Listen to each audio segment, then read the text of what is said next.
So there was a pivotal moment in TYT history back in 2010, I believe it was, or 2011, when Cenk was a host at MSNBC. And I hated it. I hated it.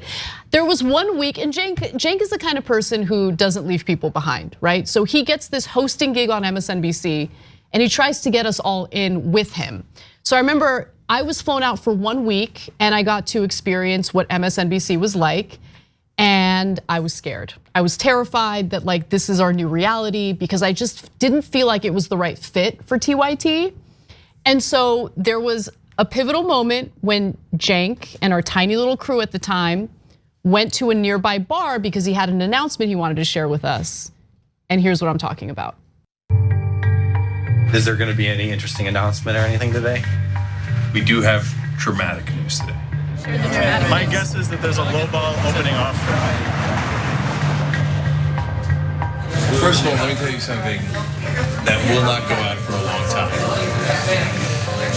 Monday, okay, this is totally confidential. It goes nowhere, okay? The head of MSNBC talked to me and said he heard from Washington that I'm being too harsh. He talked about how outsiders are cool and they wear leather jackets and they ride bikes and he'd love to be an outsider, but Cenk, the reality is we're not. We're insiders. We're part of the establishment and you gotta start acting like it. And I couldn't quite believe it. I sat back thinking, this is like out of a movie. Who says this stuff? Honestly, the thing that they hate the most is when I keep saying all the politicians are corrupt, right? They're all bought. They're all bought. They hate that. They're Team Obama, man. So hate it when I criticize Obama. Hate it. He started to get that look, the same look that he had at the law firms, where I knew he couldn't bear it anymore. And I said, oh my gosh, he's gonna quit. Instead of quitting, he said, that's it. I'm gonna just do the show my way. I'm not gonna listen to this. I'm gonna go balls to the wall, okay. So he did go balls to the wall and that didn't last, right? Yeah, so I'll give you the background on this. So that's from Mad as Hell. It's a movie that was made about us a while back by Andrew Napier. It's a good movie, you should really check it out. And he, because he was shooting that movie, he happened to capture that moment. And so at that time, MSNBC had talked to me, and by the way, the guy in the movie that you see with his head cut off, that's not the head of MSNBC, that wasn't my executive producer, it was just used for dramatic effect. Anyways, so we don't have that on tape. If we had that on tape, that'd be amazing. Because mainstream media, that would be great. I know, right?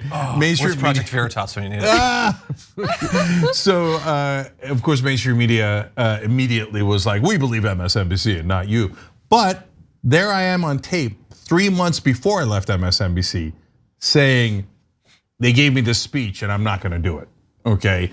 And so 3 months later, I get called into the office again and they say, okay, we're gonna take away 6 o'clock from you. That's the spot Ari Melber's in now. It's a coveted spot. I just saw an article today about Ari Melber might be the future of MSNBC. So that is a super important, so that Ed Schultz used to be in it. And at that point, I had killed in the ratings, right? And I had the best ratings they had ever gotten at 6 o'clock. And I was the only MSNBC host to beat Fox News in any demographic. I was beating them in 18 to 34-year-olds, right? And so I said, Phil, you didn't, it's not the ratings, right? Because he can't say it's the ratings, we all see it, right? And he's like, no, Cenk, it's not the ratings. And I'm like, am I a troublemaker personally, like at the office, anybody? No, everybody likes you, right? And I'm like, okay, so you're moving me to the weekends. He said, I'm gonna move you to the weekends. And by the way, double your salary. Interesting, okay. Move me to the weekend. So I asked him a question, it was, I know, right? Still to this day, I'd be like, oh. Sunday, please. Right, that was over a decade ago and I'd like to get there. Anyway, and so I said to him a question with a purpose. I said, okay, if that's all true, what could I possibly do on the weekends to get back into a prime daily position? And he just sat there for like the most awkward minute of anyone's life because he hadn't thought about it. He's like, I'm doubling your salary and you don't have a choice. Where are you gonna go? Somewhere outside of cable news, we're everything, right? And so he hadn't bothered to come up with an excuse. And it's because I knew it was because of that speech and how they didn't like that I was challenging politicians, right? But Phil, being not the brightest bulb, then talks after this blows up, and I go, no, I don't want it. I don't want the weekend job. You can keep the salary, you can keep it. I'm going back to LA. I'm still doing Young Turks anyway. I never let it go, so I'm just going to go back to doing the Young Turks. He's like befuddled by it, but he goes out there, and then they leak bad ratings that I had, and this was funny, from 3 months prior when Fukushima had happened and Osama bin Laden raid had happened. And those are huge CNN stories. Yep. So all of CNN had spiked up and MSNBC had spiked down. Without giving the context, they're like, oh yeah, look at Cenk's ratings from February or March. From 3 months ago. Right, et cetera. And, but he said and the New York Times reporter who wrote about it and seemed to write it in a way where he seemed to say MSNBC was right, was Brian Stelter, okay? But Phil screwed up, and even in the midst of saying, oh no, it had nothing to do with that. We were just having trouble getting access to guests. You schmuck, you just admitted it. 100%, 100%. You just said, we'd like to cater to the powerful, and Cenk doesn't cater to the powerful. We're having trouble getting them on our shows, and so we're firing him because the powerful don't like him. And why would you ever have a guest on who isn't already powerful? Those are the only people that matter. Right. Exactly. Yeah. I mean, look at all those admissions in that tiny little statement he gave to Stelter. And Stelter, by the way, didn't even notice. Okay, didn't even notice that would be a bad thing in journalism. Okay, so back to me, as you like to say. No, guys. I just wanted to give you guys context. So I wanted that to be the moment that I presented in this anniversary special, because every once in a while, actually pretty regularly, I get comments, tweets, whatever from people who are like, why are you, go do your own thing. Why are you at TYT? Go do your own thing. No, I'm at TYT because Cenk is worth working for, okay? Because I'll convince you someday. You're all right, right? No, but don't downplay it, okay? Because you did something that I'm not sure anyone else would be able to do. Your values and your principles meant more to you than $1 million contract. Don't hide the number, Uygur, okay? That's serious. Ooh. And you walked away from that into the, let's keep it real, the uncertainty of digital media and the trials and tribulations of digital media, because your values and your principles mattered more to you than the money did, than the fame did, than the, all the special treatment you get for being a cable host did. Yeah. And that was everything to me. So I wanted to really celebrate that and give you endless kudos for that, and make sure that the audience knows, because a lot of our audience members are newer. They joined the audience after this all happened, and they might not be privy to what Cenk literally gave a middle finger to in order to basically deliver the truth to you guys. So thank you, Anna. That's incredibly sweet. I really, really, really appreciate it. And but look, I'll tell you one thing: is definitely the right decision. Nothing like being free. So on top of everything else, first of all, I didn't get into this to not do honest news. So what's the point? I could have just stayed a lawyer. I could have gone into real estate, which my dad was in. I could have done all these things if money was a goal.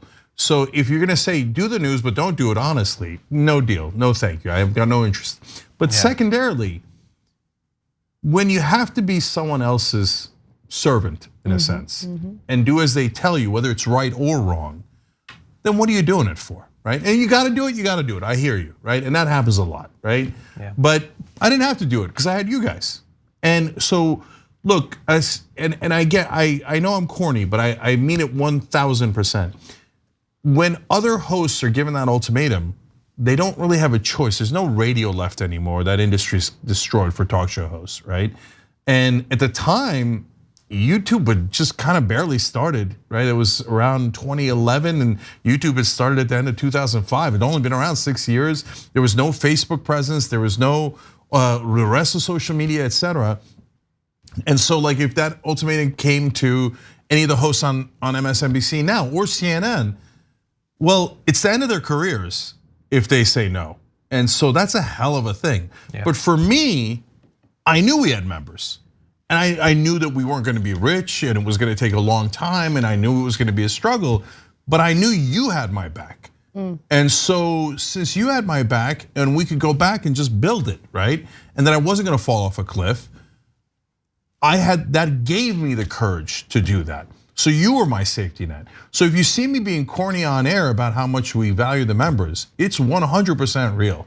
And if it wasn't for you guys, we couldn't have even survived that moment. Yeah. Yeah, and all you were being asked to do explicitly was go to the weekend. I mean, there was some implicit stuff about stop challenging or whatever, but they weren't asking you to do much, and you didn't sell out for that. I mean, there are people that we see that go all the way to the right. Like they'll go way further for less money.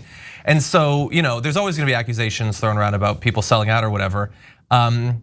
People love to talk about that as if it's hypothetical. You've already been tested, you've already gone through 100%. it. Like 100%. It would have been really easy. Yep. But anyway, yeah, no, that's an amazing moment. And last thing about it, when they also told me to tone it down. Normally they wanted to protect Democrats and Obama. I wrote about this in the book, Justice is Coming. You could actually get it pre-ordered if you want, tyt.com/justice. But one of the things was after Obama gave a speech and I was criticizing him because he honestly talked out of both sides of his mouth. They were like, don't do that. And they're like, I'm like, what? I can't criticize the president of the United States. They're like, sure you can. You just have to be respectful and wait a certain length of time. And you know me, not just because I'm a wise ass, but because I'm like, okay, well, let's figure it out. What length of time? Should I wait an hour? Because it was the speech just happened and I'm live on the air after the speech. I'm not even on in an hour. Do I wait a day? Do I wait a week? And again, they'd never been asked this question because it means shut up, otherwise we don't pay you, right?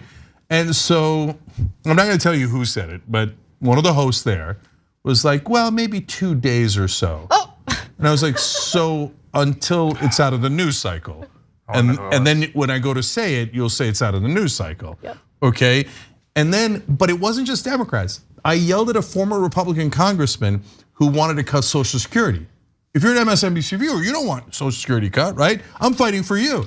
They're like, we didn't like your tone. Was that the guy you told to shut up? No, that was on TYT.